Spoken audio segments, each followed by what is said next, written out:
Halo Tribuners, bersama saya Cornel Dimas dalam program Selebrasi Lokal, membincangkan Piala Dunia dalam perspektif lokal. Tidak terasa gelaran Piala Dunia 2022 telah memasuki babak perempat final. Tim besar seperti Belanda, Argentina, Inggris, Prancis, dan Brazil masih berpeluang mengangkat trofi Piala Dunia tahun ini. Sekarang kita akan membahas laga yang sangat seru, mempertemukan Belanda melawan Argentina. Baik Tribuners, kita akan membongkar bagaimana peluang Belanda dan Argentina untuk lolos ke empat besar Piala Dunia. Untuk itu, saya saat ini ditemani dua narasumber, sahabat saya yang akan memberikan analisa tentang performa Belanda dan Argentina. Narasumber pertama ada Bung Janwar Alamijaya. Bagaimana kabarnya, Bung? Sehat Bung Dimas, sehat. Baik. Sejauh ini adakah tim Bung Janwar yang sudah tersingkir dari Piala Dunia? Sampai saat ini yang tersingkir mungkin Jepang ya, yang diharap-harapkan menjadi sebuah kekuatan baru di Asia, tapi sayangnya dia tersingkir di babak 16 besar kemarin. Ada penalti. Ya, tapi nggak apa-apa, masih ada beberapa tim lain yang masih melaju sampai akhir. Mudah-mudahan bisa lolos ke final dan jadi juara. Baik. Oke, selain Bung Janwar Alamijaya, saya juga kedatangan narasumber kedua, Bung Christopher Desmawangga. Halo Bung Christopher. Halo, Mas. Ya, Bung Topper ini merupakan penikmat bola dari Tarakan. Gimana Bung Topper? Sejauh ini tim yang dijagokan masih berpeluangkah menjadi juara? Sebenarnya Piala Dunia 2022 ini jagoan saya nggak ada karena saya fansnya Italia. Waduh, karena untuk memeriahkan jadi saya Argentina dan Brazil. Oke, baik. Sekedar meriahkan aja dia, Bung Topper ya. Siap. Baik. Oke. Leader. Kebetulan laga yang akan kita bahas ini adalah Belanda melawan Argentina. Dua negara ini memiliki sejarah yang panjang di Piala Dunia. Meskipun Belanda tidak pernah meraih trofi Piala Dunia, tetapi Belanda melahirkan talenta-talenta berbakat. Kalau dalam perspektif Bung Janwar sendiri, bagaimana permainan Belanda selama fase grup dan apa sih modal yang dimiliki oleh anak asuh Louis van Gaal untuk bisa menumbangkan Lionel Messi dan kawan-kawan? Ya, makasih Bung Dimas. Selama Piala Dunia 2002 ini berlangsung, Belanda mengalami sejumlah fase dari mulai awal. Fasenya mulai menanjak gitu, mungkin sampai di final nanti topiknya. Kita ingat ketika melawan Ghana di pertandingan awal Piala Dunia, sempat kesulitan ya kan Belanda di bawah asuhan Louis van Gaal. Tapi kemudian Belanda bangkit di pertandingan berikutnya, pemainannya lebih membaik gitu ya kan, di pertandingan kedua dan ketiga, bahkan sampai di 16 besar kemarin ketika mengalahkan Amerika Serikat ya kan. Jadi grafiknya ini menuju peak performanya ini meninggi gitu, Belanda ini ya. Satu lagi yang paling penting, Belanda ini tidak ada pemain yang berkategori sangat bintang, tidak ada superstar di Belanda. Dan Van Gaal juga memastikan itu bahwa tidak ada pemain bintang dalam skuadnya di Piala Dunia ini. Dan itu menjadi satu kelebihan Belanda karena Belanda hanya tanpa mengandalkan satu atau dua pemain untuk bermain di lapangan. Dan kekuatan yang merata ini membuat lawan bingung melakukan penjagaan gitu. Karena ketika yang misalnya Memphis Depay dijaga, kemudian si Klaassen yang malah bersinar gitu kan di babak besar grup kemarin gitu kan. Jadi ini juga membingungkan lawannya, Bung Dimas. Ya, baik. Davy Klaassen ini adalah seorang gelandang serang yang memang bersinar ketika usianya sudah hampir menyentuh 30. Karena pada saat di Wolfsburg dia hanya pemain cadangan yang tidak dipakai oleh pelatihnya kala itu. Tapi ketika ia pindah beberapa musim lalu ke Liga Belanda, dia menebarkan lagi kepercayaan diri dan akhirnya bisa menembus skuad Belanda sendiri. Bagaimana Bung Janwar melihat kunci kebangkitan dari Davy Klaassen? Saya kira kunci ke David Klaassen ini karena dia mendapatkan momentum yang tepat dari Louis van Gaal. Terus skema yang dimainkan Louis van Gaal mungkin cocok dengan tipikal dari Klaassen sendiri. Di samping itu dia didampingi oleh dua pemain yang memang punya kecepatan seperti Memphis Depay, dan dilupakan juga Gakpo juga bermain sangat gemilang selama gelaran Piala Dunia ini berlangsung, Bung Dimas, ya kan, dengan 3 golnya di babak penyisihan kemarin. Saya rasa Klaassen ini saya rasa ini kesempatan keduanya Klaassen untuk membuktikan diri sebagai pemain sepak bola kelas dunia dan untuk menjadi daya jual sendiri bagi Klaassen. Setelah Piala Dunia ini berlangsung, mungkin dia bisa direkrut oleh klub-klub elit Eropa, Mas. Baik. Apalagi Belanda terkenal menghasilkan playmaker handal seperti Wesley Sneijder, ada Rafael van der Vaart dan sebagainya. Kita tahu itu sejarah itu. Lalu bagaimana komentar Bung Topper sendiri melihat Belanda ini kan belum terkalahkan di Piala Dunia, sedangkan Argentina sudah mendapat 1 kekalahan. Bagaimana komentar Bung Topper? Ya, mungkin pertemuan ini akan berjalan menarik ya, mengingat Argentina punya ambisi besar dengan Lionel Messi-nya untuk menjadi juara Piala Dunia, termasuk Belanda juga ingin memecahkan telur jadi juara Piala Dunia. Jadi mungkin ini akan berjalan menarik, tetapi kita akan lihat nanti hasilnya seperti apa. Oke, kalau kita melihat tentang sosok Lionel Scaloni di tubuh Albiceleste, dia ini sebagai pelatih yang minim pengalaman, apalagi menghadapi tim-tim Eropa. Dan ini sangat berbeda jauh dengan Louis van Gaal yang sudah berpengalaman matang menghadapi tim-tim besar maupun negara-negara besar. Bagaimana Bung Topper melihat ini? Ya, kalau kita berbicara terkait Lionel Scaloni, pelatih Argentina saat ini, selain minim pengalaman bertanding dengan negara-negara seperti Eropa, juga pengalaman juga sangat kalah ya jika dibandingkan dengan Louis van Gaal. Kita ketahui Scaloni hanya menjadi pelatih itu pun hanya di Eropa, lalu akhirnya diangkat lagi menjadi asisten pelatih di timnas Argentina sebelum akhirnya menjadi pelatih kepala.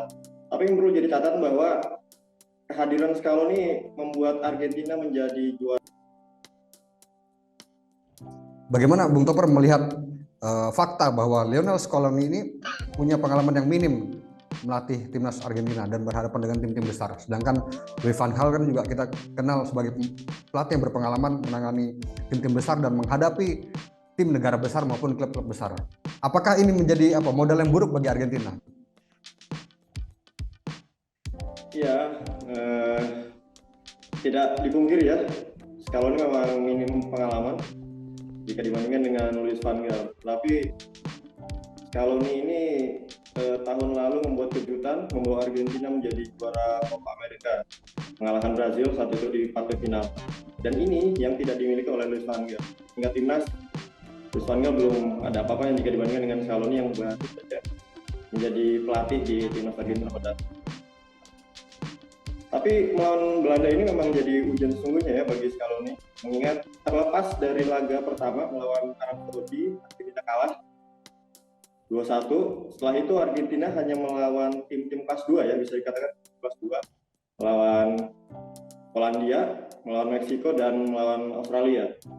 Ini menjadi ujian sesungguhnya bagi Scaloni untuk melawan Belanda pada perempat final nanti. Oke. Baik, mungkin ke Bung Januar, bagaimana melihatnya tentang keuntungan dari Belanda memiliki Louis van Gaal yang benar-benar memiliki pengalaman luar biasa? Ya, Opa van Gaal ini saat ini kan berusia 71 tahun, Bung Dimas, ya kan?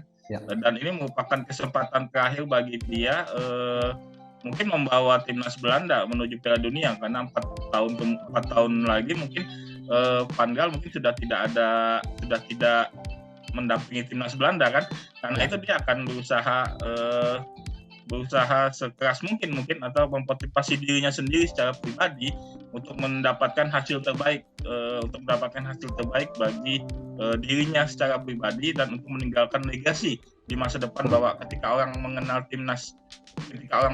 Louis van Gaal, ini adalah Louis van Gaal yang membawa Belanda ke puncak tertinggi Piala Dunia. Jangan lupa pelatih-pelatih yang sudah di penghujung karirnya biasanya akan berusaha sebaik mungkin untuk mendapatkan hasil terbaik. Kita masih ingat ada Marcelo Lippi di tahun 2006 ketika membawa Italia menjadi juara Piala Dunia ya kan, itu juga di penghujung karir Lippi, dan Lippi berhasil memotivasi dirinya kemudian dan membawa timnya menjadi juara ketika itu, ketika Piala Dunia berlangsung di Jerman ya kan. Dan Opa Van Gaal ini kan juga sudah malang melintang di berbagai klub, dari mulai Barcelona, terus Manchester United, sampai di timnas Belanda ya kan. Karena itu saya pikir ini adalah keuntungan tersendiri bagi Van Gaal yang melawan Scaloni yang bisa kita katakan sebagai anak bawang dari jajaran pelatih gitu kan. Walaupun Scaloni didampingi oleh Aimar dengan Ayala gitu. Tapi Samuel juga ya. Iya, dengan Samuel juga kan. Tapi dari sisi pengalaman saya rasa Van Gaal lebih berisi. Kalau dari Kelapa mungkin santannya lebih kental kalau Van Gaal dibandingkan dengan Scaloni. Mantap. Dan menarik berbicara soal Belanda dan Argentina ini, karena benar tadi kata Bung Janwar, di kubu Argentina ada mantan pemain timnas Argentina yang juga pernah besar, yaitu Pablo Aimar, Walter Samuel, dan siapa tadi Bung Janwar? Walter Samuel, Pak Ayala. Betul. Nah, sedangkan di Belanda sendiri ada Edgar Davids yang kita tahu pemain paling nyentrik pada saat eranya tahun 90-an. Nah, ini juga modal-modal penting dari pengalaman mereka ini bisa juga membantu tim-tim pemain yang lebih muda untuk menenangkan diri atau lebih enjoy dalam menjalani pertandingan berat seperti itu. Lalu kalau kita melihat peran dari Lionel Messi, Bung Janwar, di laga nanti bagaimana peran Lionel Messi ini bisa direduksi oleh pemain-pemain Belanda, karena kita tahu Virgil van Dijk selalu berhasil mematikan pergerakan Messi. Van Gaal punya pengalaman yang menarik dengan Messi sebenarnya ketika 2014 Piala Dunia berlangsung di Brasil, Belanda bertemu dengan Argentina. Messi berhasil dimatikan. Ketika itu Belanda juga dilatih oleh Van Gaal 2014, walaupun pada hasil akhir Belanda kalah dengan lewat adu penalti. Tapi ketika itu Messi dibuat mati kutu dengan strateginya dari Van Gaal gitu kan, tanpa berhasil melepaskan tembakan ke gawang gitu Messi ketika itu. Saya rasa Van Gaal punya racikan yang cukup ideal gitu kan, apalagi ditambah dengan mereka punya trio lini belakang yang sudah terbukti selama gelaran Piala Dunia ini ya kan. Kalau tidak salah hanya kebobolan 2 gol Belanda selama Piala Dunia. Di situ ada, kalau bisa saya bilang, back terbaik dunia saat ini ada Virgil van Dijk, terus ada Timber dan Nathan Ake gitu kan. Dan itu merupakan trio yang luar biasa lah selama Piala Dunia ini berlangsung. Itu Bung Dimas. Oke, baik. Bung Topper, bagaimana Anda menilai peran Lionel Messi ini bakal lebih membantu Argentina untuk bisa menaklukkan permainan Belanda? Ya, Piala Dunia 2020 ini bisa dikatakan adalah sebagai panggung pamungkas bagi Lionel Messi, karena konon katanya dia akan segera pensiun, dan tentu saja bersama Cristiano Ronaldo dan Lionel Messi ini menjadi semua mata tertuju padanya. Artinya dia akan habis-habisan, akan mati-matian agar bisa sampai partai final dan mengangkat trofi Piala Dunia. Dan jika berbicara di level klub, Lionel Messi juga memang sudah pernah ketemu ya dengan Van Dijk. Tidak hanya di level negara, tapi pada saat itu di panggung Eropa, Liga Champions, mereka sudah pernah bertemu Barcelona lawan Liverpool.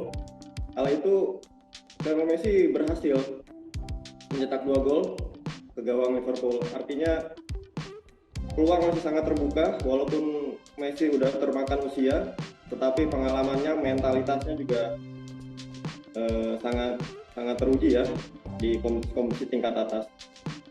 Dan hal ini juga akan menjadi ujian berat bagi Van Dijk, karena selain Lionel Messi juga Argentina memiliki sejumlah pemain lainnya yang memiliki kecepatan dan skill individual yang tidak kalah dengan Lionel Messi. Ya, saya rasa pertandingan ini akan menarik ya. Terlebih keduanya akan kembali bertemu lagi di panggung Piala Dunia. Oke, baik. Tapi ini Bung Dimas, saya mencoba menambahkan, Messi saat ini bukan Messi 4 atau 8 tahun kemarin yang masih powerful, masih superior gitu ya kan. Jadi kalau Argentina cuma berharap pada Messi di lini depannya, itu akan berbahaya. Apalagi kita tahu Lautaro Martinez penampilan sangat buruk sekali selama Piala Dunia ini ya kan. Jadi Scaloni harus mencari cara lain, tidak hanya mengandalkan Messi untuk membongkar lini pertahanan Belanda nantinya ya kan. Ya, oke. Baik, Bung Topper, mungkin bisa ditanggapi karena sebenarnya kan Argentina ini masih menyimpan pemain depan yang memang kita paling tunggu-tunggu, yaitu Paulo Dybala. Itu belum pernah mencatatkan caps di Piala Dunia ini. Gimana, Bung Topper? Ya, betul kata Bung Januar tadi.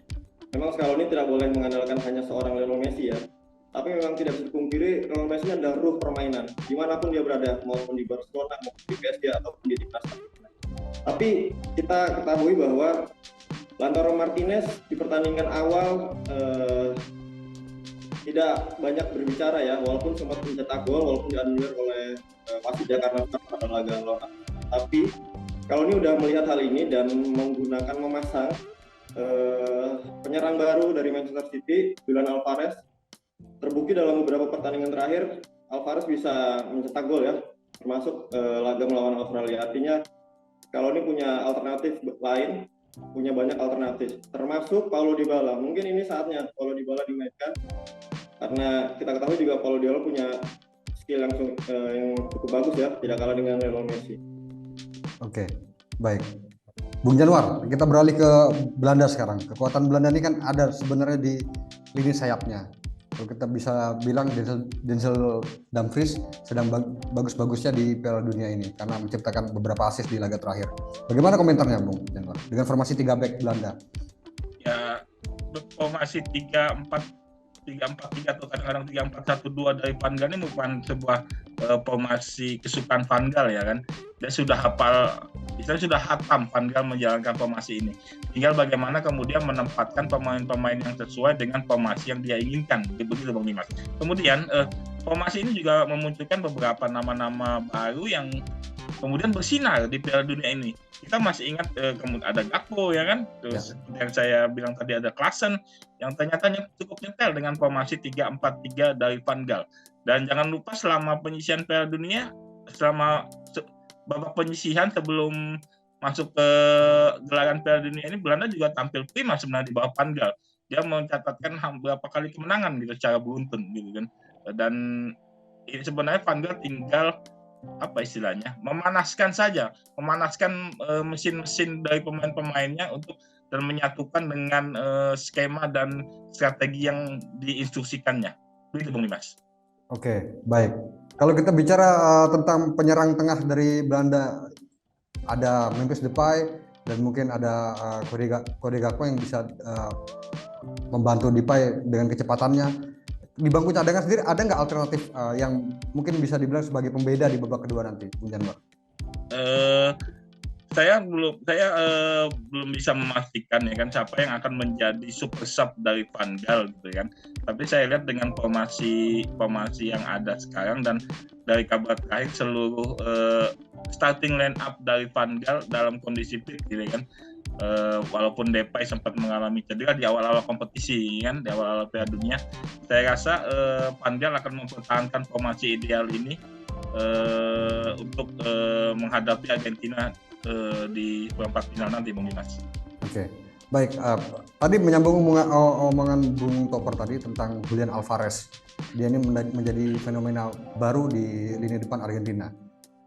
Bagaimana siasat yang harus diterapkan oleh lini belakang Belanda, Bung Januar? Karena Nathan Ake dalam komentarnya juga menyebut bahwa hati-hati dengan Argentina dan potensi dari Julian Alvarez yang bisa mengancam gawang Belanda.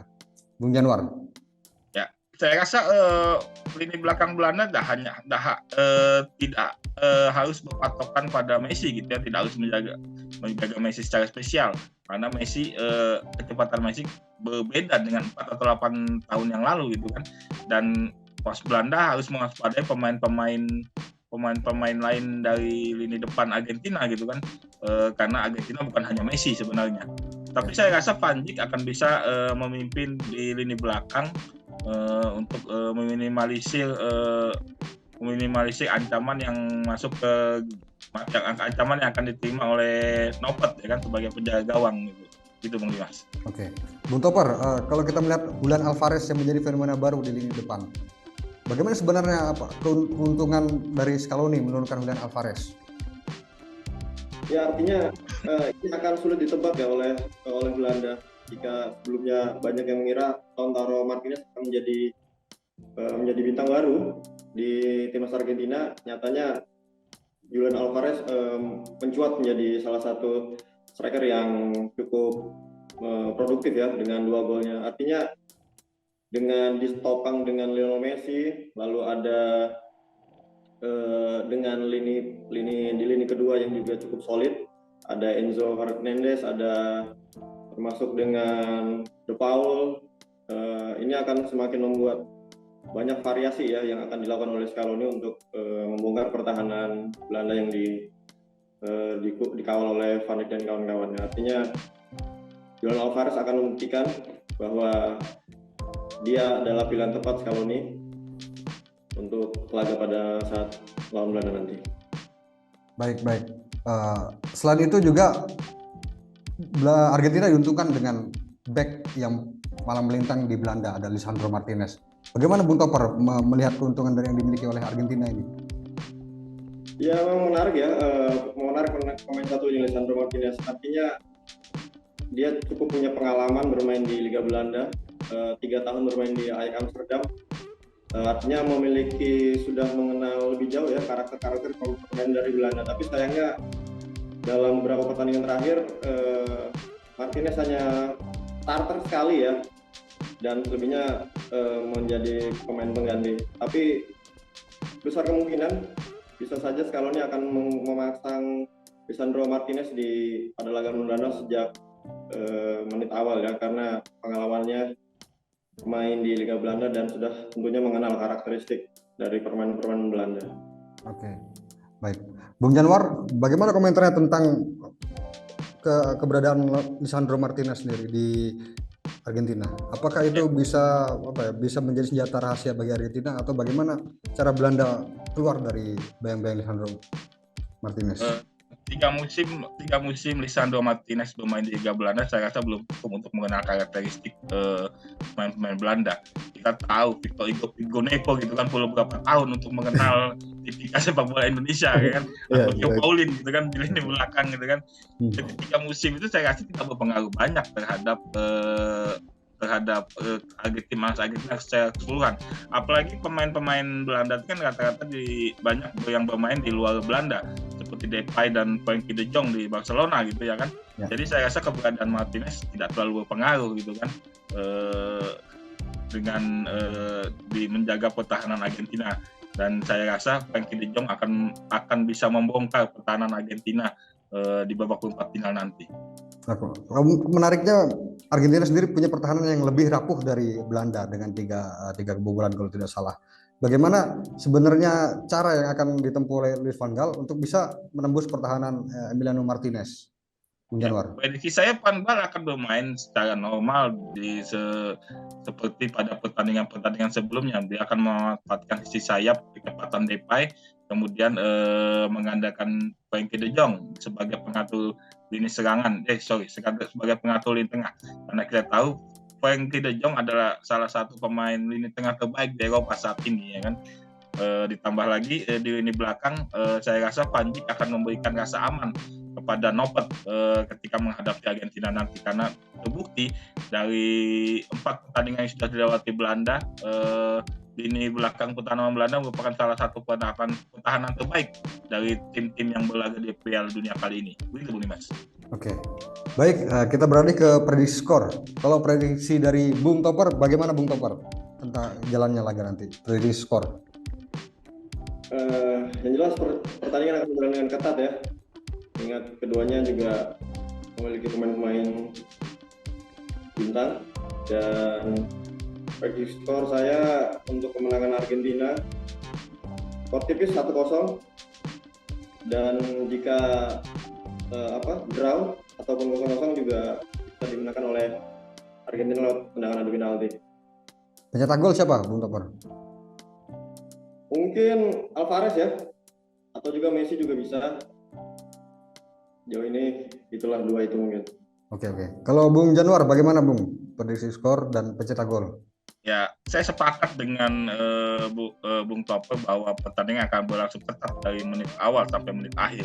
dan pemenangnya adalah mereka yang mampu memanfaatkan keberuntungan dan celah dari tim lawan gitu ya kan.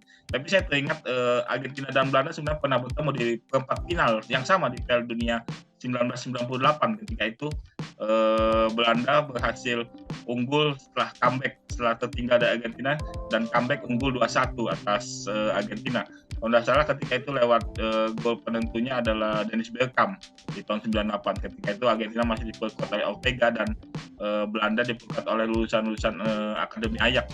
Masih ada Edgar Davids dan kalau tidak salah Patrick Kluivert gitu kan. Dan saya rasa feeling saya hal itu akan terulang lagi di perempat final 2002 kali ini, Bung Dimas ya kan. Saya rasa mungkin Argentina akan unggul di menit awal, tapi Belanda akan melakukan comeback 2-1 ya kan. Dengan penentu kemenangan saya rasa ada di Gakpo. Gakpo ya. Oke, baik. Lalu kita mencoba untuk menerka-nerka kesempatan selanjutnya, karena setelah laga ini pemenang dari Argentina Belanda ini akan menghadapi pemenang Kroasia lawan Brasil. Bagaimana Bung Januar menanggapi ini tentang peluang selanjutnya? Ya, Brasil melawan Kroasia di atas kertas Brasil lebih diunggulkan ya kan, dan peluang Brasil untuk lolos ke semifinal tentu saja lebih besar. Jika nantinya Belanda lolos ke semifinal, akan terulang lagi memori di 98 ketika itu Brasil dan Belanda juga bertemu di semifinal kan, tapi Belanda kalah oleh Brasil lewat adu penalti kalau tidak salah. Ya. Dan mungkin Belanda akan membalikkan keadaan ini ya kan, karena ingat ini adalah kesempatan terakhir dari Van Gaal melatih timnas Belanda. Tentu dia akan ingin memberikan sebuah kenang-kenangan, sebuah legacy di masa akhir karirnya sebelum pensiun. Van Gaal tentu ingin pensiun dengan damai dan dikenang sebagai salah satu pahlawan tim oranye. Begitu Bung Dimas. Baik. Bung Topor, bagaimana komentarnya tentang kans Argentina seandainya dia lolos ke semifinal? Iya, Brasil Kroasia ya. Banyak pihak yang mengatakan bahwa Brasil akan lolos mengalahkan Kroasia dan sampai ke semifinal. Dan jika itu terjadi Argentina dan Brasil, maka ini akan menjadi pertandingan sangat seru ya. Mengingat kedua tim juga baru saja bertemu 2021 di final Copa America. Brazil berhasil dikalahkan oleh Argentina 1-0, dan ini akan menjadi dendam tersendiri, gengsi tersendiri dari kedua tim yang berasal dari sama-sama dari Amerika Selatan ya. Dan tentu saja jika di kubu Belanda Louis van Gaal ingin meninggalkan legasinya, di kubu Argentina ada Lionel Messi yang juga ingin meninggalkan legasi dan ingin melengkapi gelar juaranya. Ini artinya Piala Dunia adalah melengkapi gelar-gelarnya yang sudah didapat oleh Lionel Messi. Artinya Lionel Messi dan kawan-kawan akan mati-matian untuk sampai ke tangga juara. Oke. Baik. Terima kasih Bung Januar dan Bung Topper. Salam sehat, semoga kita bisa bertemu dan menganalisa laga-laga selanjutnya. Mungkin selanjutnya. saran saya ke Scaloni jangan turunkan Lautaro Martinez ya kan, karena pemain Inter itu tampil buruk di Piala Dunia kali ini Bung Dimas. Tapi kan ada Lukaku dan mungkin Martinez ketularan Lukaku mungkin Bung Dimas. Tapi masih ada Denzel Dumfries, perwakilan yang tampil bagus. Perlu diingat Bung. Baik. Ya, dan Tribuners, jangan lewatkan program selebrasi lokal yang tayang di YouTube Tribun Kaltara. Kami tayang selama gelaran Piala Dunia 2022. Dari jantung bumi Benuanta, saya, Kornel Dimas, pamit undur diri. Sampai jumpa di ulasan laga berikutnya. Salam olahraga.